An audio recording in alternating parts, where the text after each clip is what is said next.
یجعل لہ مخرجا، اللہ تعالیٰ اس کے لیے مخرج بنا۔ مخرج کا مطلب نکلنے کا راستہ، مشکل ہے اس سے نکل گیا، کسی چیز کوئی مصیبت ہے اس سے نکل گیا، کہیں پھنسا ہوا محسوس ہوتا ہے اس سے نکل گیا، عورت ہے تو مرد ہے تو جس طرح کی مصیبت ہے اس سے نکلنے کا راستہ اللہ۔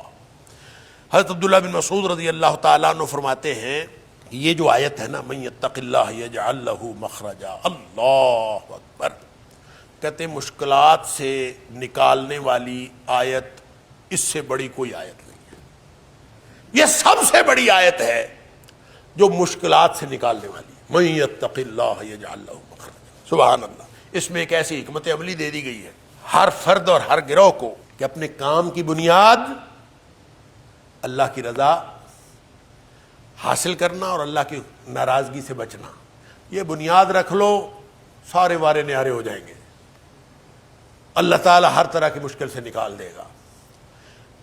سبحان اللہ۔ وَيَرْزُقُهُ مِنْ حَيْثُ لَا يَحْتَسِبُ، اور اس کو رزق ایسی جگہوں سے دے گا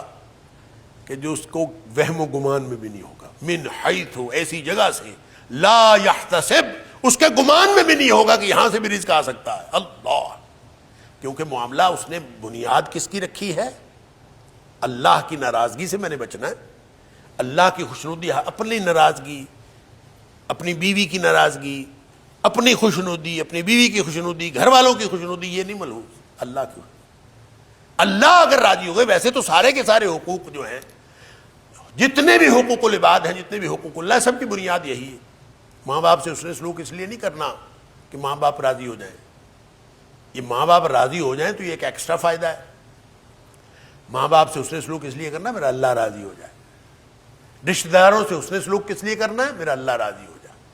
وگرنہ رشتہ دار بھی کبھی کسی سے راضی ہوئے، تو اس لیے صرف اللہ کی رضا مقصود ہو۔ اور میں نے پہلے بھی واقعہ یہ بتایا تھا کہ میرے دوست ہیں اور انہوں نے بتایا کہ میرے والد صاحب نے مجھے نصیحت کی تھی کہ بیٹے جب بھی کسی دوست سے، کسی رشتہ دار سے ملنے جاؤ تو ایک دفعہ آسمان کی طرف دیکھ لیا کرو اور اللہ سے بات کر لیا کرو، یا اللہ میں تجھے خوش کرنے کے لیے اسے ملنے جا رہا ہوں، تجھے خوش کرنے کے لیے، بس ایک دفعہ اللہ سے یہ بات کر لو پھر جاؤ۔ اس سے فائدہ کیا ہوتا ہے؟ اس نے کہا اس سے فائدہ مجھے یہ ہوتا ہے کہ میں جب جاتا ہوں تو مجھ سے اگر حسن سلوک کرتا ہے تو پھر تو مجھے خوشی ہوتی ہے، اور جب وہ مجھ سے حسن سلوک نہیں کرتا تو مجھے زیادہ خوشی ہوتی ہے۔ میں کہتا ہوں اللہ زیادہ راضی ہوا ہوگا کہ اس نے مجھ سے میرے ساتھ حسن سلوک نہیں بھی کیا،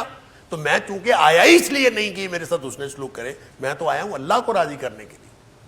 لہذا وہ کہتا ہے جو اطمینان ایک دفعہ اللہ سے بات کرنے، ویسے تو یہ نیت کی بات ہے، یہ تو سمجھانے والے باپ کا سمجھانے کا طریقہ ہے کہ ہر معاملے میں نیت کیا رکھنی چاہیے۔ اللہ اکبر، ہر کام کرنے سے پہلے، ہر فیصلہ کرنے سے پہلے یہ سوچنا چاہیے میرا اللہ کس بات میں راضی ہے اور کس بات میں ناراض۔